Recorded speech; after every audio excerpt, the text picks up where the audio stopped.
Hi, I'm Brian Dunn, and welcome to the most important podcast ever and our first ever bonus episode. We're here with the Reverend Dan, and if you're here, I'm sure you saw his episode with us. And one of the principles I had starting out was I wanted to keep these about 30 minutes because my personal experience is I start to nod off. I listened to Dan's episode several times, and it was so compelling. I left it as is, and I invited Dan back today because one of the things I really want to get to that we didn't in the first episode was Dan took us through the pathway down and then the light. And I think what everybody's left wondering, Dan, is what did you do with that when you got that pathway out that you fought hard for? What have you done with it? So, Brian, I'm glad you asked that because I felt like it gave you a great background, a great intro into a marvelous, magnificent, in three other great words, transition. And then we kind of ran out of time because I'm pretty verbose. Um, but it's super important for people to know. And the reason I want to tell my story is all those things that happened were preparing me for different stages. Now, one thing was it was not a quick transition. It took about 10 years from the time I saw the light, went through much kind of a rehab thing. I was in AA for 9 years. Then I kind of developed another program that wound up being a Christian 12-step program. And then, of course, there were Christian 12 steps. So, what I really did was immerse myself in the principles of AA. And if people don't know what that is, it's basically working to a point, getting to understand the situation so that you can do what we call 12-step work. And that's just work with others. And in fact, they say, and in addiction, and every stage of this, not just the addiction, but the abuse, and trying to go through all these programs to help you understand what's going on with your mind. They say, to get to where you need to be, to a point to be able to live with yourself, is to be able to help others with the same problem. And so that's to answer your question, what I think God prepared me to do, although I wasn't happy in any of those situations, of course, at 6 years old, or even at 30 years old, I wasn't prepared for those things that happened in my life. But what I did was I learned from them. And so what did I do? So the first thing I did is just start working a program. And that is just sucking in all the help that I can get. And I think that's a huge piece when I work with people. They want to get out and help people, and I certainly suggest that they do that, but not yet. So Dan, is that going to meetings? Is that what is the action in that for you? So that's a good point. Initially, my wife would take me. There was in Dayton is a club, and that's all they do. It's an AA club called Southside, and they just have meetings all day long. And initially, after I got out of rehab, and I was in a rehab for 30 full days in lockdown rehab, and she just would take me to this club and drop me off. It wasn't even open when she would drop me off, and I would stay there all day, and I would go to meeting after meeting after meeting after meeting. And some people ask me, do you need that many meetings? And I don't know if I needed that many meetings, but I know that I didn't know any different. And so Right. every meeting, you get sponsor, you get somebody that kind of a spiritual guide to kind of guide you through. And if you're to a point that you really want to change, and I was at a point that I really wanted to change, I was ready to listen. My whole life, I've been fighting. I always, thought people were trying to take advantage of me. In many cases, they were. In some cases, it was just in my mind. But finally, I was ready, and I listened. And so, to your point, you go to meetings. There's a book that explains the 12 steps written by the co-founders. Bill Wilson actually writes this book and gives you instructions on what to do. But it seems pretty simple. So, okay, you just do these things, it gets better. But you have to learn how to live life.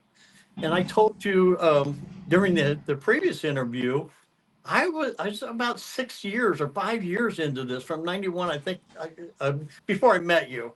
And so I needed positive role models in my life. And so I had some of the guys that were in the AA program, but I only kind of knew them as how to deal with the alcoholism problem and the drug addiction problem, but in certain situations in life, but not real life. Like, what do you do when you're in business and somebody makes you mad? Well, of course, I would call my sponsor and he would say, he'd give me, pray about it and work it out and talk to them.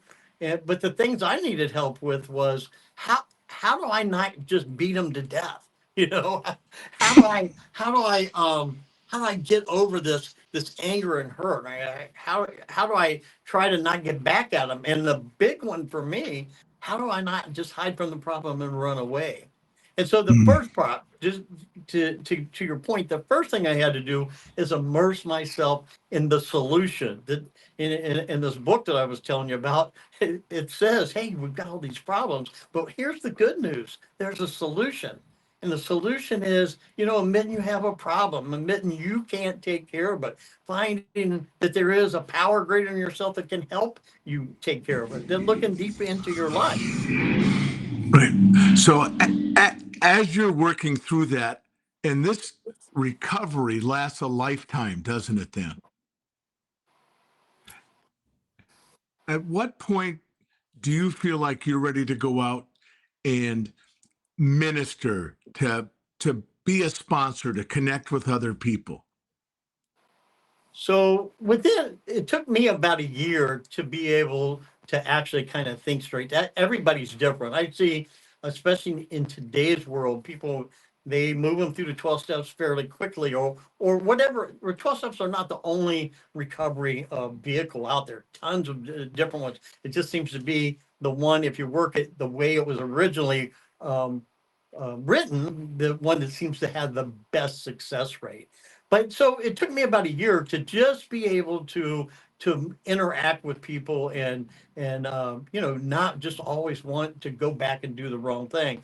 But and so I was started working with people then, and I say, and like I said, the first thing you do is you start sharing at meetings, you start going up and shaking hands, you start actually you go out and set up tables and you put chairs out and you sweep floors and you make coffee. So you're kind of reintegrating yourself into life because in my case, as you listen to my story, everything that had happened to me caused me to withdraw from life. And the only time I interacted with people was to get whatever I could get from them. And so this gave me a different way to interact. And the word we call it, we use is service. We are in service to our fellow man. So, the addiction can be insular. It can You retreat within yourself, and your world gets small. And now you're working your way out of it, and your world's getting bigger. And are you actively looking for communities to engage with, or are you happenstancing? Are you bumping into opportunities to minister? So another great question. So initially, you're just going to to help yourself, to give yourself direction. But as you start to expand, then you start to look, you start to see the people that aren't communicating, aren't reaching out. And this is just in your little world, in your meeting world, which it for me was 10 or 15 different meetings during a week time. So there's a group of people. So looking for new people, looking for people that are isolating within a meeting, being able to reach out. And Mhm. that went on, for the first 4, 5, 6 years. Again, other people probably developed quicker, but for me, I still had a trust problem. So it was slower. But finally, I got to the point and got enough understanding that I started to start meetings. And by the time I was about 5 years in, I started developing a Christian program that was because the 12 steps originally from started in a Christian group in a Lutheran Bible study. The guys that wrote the 12 steps, Bob and Bill, they actually developed them from the program they were in. There was no AA back then, so they were doing this Christian Bible study. And anyway, as you look into them, you see the Bible in there. So I started pulling the Bible out, and God started talking to me. So a lot of people get to AA through church. Well, I went to AA to survive. And when I got there, I started seeing God written all over the wall. So I found really got introduced to God through AA. I didn't really know who Jesus was. I didn't know any of those things. All I knew was I wanted help. And I kind of told a little bit of that story before. So then I Yep. started getting involved in the church. And that the people in the church are really good about, once I started to be able to interact and speak correctly and do some things. I, got into the men's group, and then that men's group, I became, in officers of that and part of an outreach for that, and then started AA groups, started outreach from that. And finally, I was working in the community as the thing that I'm most proud of that God put me. Decided to become a pastor, of course, after being 10 years sober. And I thought God was going to put me into the addiction community. So the first church he put me in was in a group of people. Now I'm in my 30s, early, right about then, mid 30s. He put me in a church full of 80-year-old people. And I thought to myself, what experiences do I have that will help me help these people? Because they weren't addicted, they didn't have those problems. So yeah, I was there for 3 or 4 years, and then moved me to another church, and I thought, oh, okay, now I'm going to work with people with addiction. Now I'm working in my 12-step programs and starting Christian recovery programs and doing all these kind of things and working on Christian counseling, working with people one-on-one during this period of time. But in the back of my mind, I think I need to work with people on the street. Well, I meet a guy, and I hope you get a chance to interview this guy because he's amazing. He actually brought Christian recovery to Dayton, Ohio, the way that the way it's supposed to be. And so that's part of my story because he comes to me while I'm working at this second church, again with another 60 to 70-year-old average in the congregation. And he said, will you come help me start a Christian recovery meeting? Because he knew I was doing Christian services that were 12-step services. And I said, well, sure. And so he had a bar in this church, in New Hope Church in Dayton, Ohio, that a group of AA guys had cleaned up and were having a meeting on Tuesday nights. He said, what can we do to be the central place for Christian recovery in Dayton? And so me and a guy named Dave Adams and a young lady named Charmaine started just reaching out to every different kind of 12-step meeting in Christian recovery, anything that had to do with recovery. And what we found out was the problem, what was missing wasn't meetings. There was thousands of, in fact, still today, thousands of meetings. What was missing was people having something to do between the meetings and somebody to talk to when the meetings weren't going on, but still in a regimented atmosphere. The environment still needed to be kind of guided because we're kind of crazy people. We need that, especially early on, but needed to be something different and not going to church because I'm in AA now or I'm in recovery now or whatever it is, in AA or whatever it is, but going to a church, and this is what happened here. Um, he became a recovery church. We had recovery service, which was based in a, and so that's an important piece for that was the change of my life. And then so I was 34. I'm 34 years in recovery now, right now. But the last 12 years were based upon a church that was designed from the Bible that spoke the 12-step language and was open from people come in high, they were walking off the street, and they smelled bad, they've been sleeping in an alley, whatever, all the things that I did and didn't have any place to go way back then, when I was 15, when I first started that.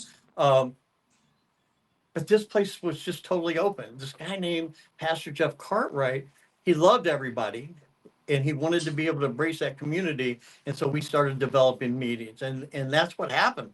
We started going to uh, the recovery wasn't like it is today, that every block and there's 3,000 recovery centers out there, but there was a couple. But most of the people you needed to talk to were on the street, and that's what we did. We just talked to people that were walking up and down the street. And towards the end, we had completely changed that. People always know that if you want to find Dan, I'm at the river. And what am I doing at the river? Well, I'm taking pictures of eagles, of course, because that's my favorite thing to do nowadays. But I'm talking to the people. Everybody I meet, I talk to. And guess who lives under the bridge, under all the bridges at the river? It's the homeless people. Most people are homeless That's uh, right. uh, because they have maybe a mental problem, but most people find an addiction. Most people in addiction today are connected to some kind of mental problem, probably. And certainly when you're into your addiction, you have some mental problems. But my point is, nobody talks to those. Nobody would Right. come and talk to me when I was out there. Nobody's inviting them to church or in meetings and dinners, and that's what New Hope became. And we also became not just a meeting. You could come down on Saturday nights. We had church service just for people who were in recovery only. And then afterwards we had karaoke and pizza, Yeah. but it was in a closed environment. We invited people only in that that we talked to previously, and we shut it down. So because here's what happens in places like Xenia Avenue and the places I live is the bad guys go in where people are trying to get in recovery, and that's where they get the girls and they capture them, or sometimes physically, but get them, offer them drugs, and then get them back out and turn them out. And where they find people that are trying to get sober, but they want, especially, they're the easiest people to get them to the side and give them drugs. So we gave them a safe environment Yeah. every day of the week, at least for an hour, that they could come and they could hang out, and they were in a protected environment. That went from just that, from one day a week, to now that's kind of the central place that people take people that are recovery centers. That, like I said, there's one on every block. They still need places to start to learn to interact with the world. They learn how to interact with their problem in recovery. But like I said, what we found out was the problem was when they get out. What do we Right. do? And Right. so that's to answer your question, what have you been doing for the past 10 years? Is we have been working with people one on one, not just drug addicts, not just alcoholics, people with mental problems that have stemmed either from drugs or vice versa. People that nobody talks to. One of the big things for me was once I got clean and sober, I've been clean and sober for 10 years, is I forgot what that smells like. One of the reasons people are afraid of to go under the bridge, and they're afraid to walk in those things.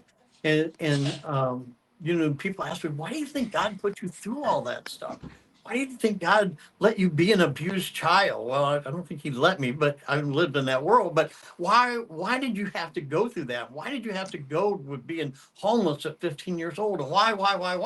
Well, because he was teaching me and giving me experience. So when I meet somebody, they're not that church dude, the guy that I hated. Right. Right. All those experiences, Dan, led you to be strong enough to walk under that bridge where you are sorely needed. And those people under that bridge need people like you to lead them through. I got to tell you, I started off talking about the story finding you in Facebook that morning. and I admired so much the journey you'd been on. I didn't know almost none of the backstory. And I leave this today with even more admiration for you, more respect, and God has blessed you. And brother, you climbed that rope and climbed out, because it does take that, doesn't it? You have to make the climb. I appreciate your time so very much, Dan. And as you said in the Lost broadcast podcast, excuse me, so generously, if people want to reach out and direct message you, you welcome that. And I also got to tell everybody listening out there, go to Dan's Facebook page, and I'll link it. He's got amazing pictures of eagles, which I'm obsessed with. So with that, I want to thank you all. Dan, I want to thank our guest, Dan, for being so generous for this time. I want to thank you, the audience, for staying with this story. And I want to thank all of you for helping build this platform so we can hear the stories of people like Dan. Thank you so much, and we'll see you next time.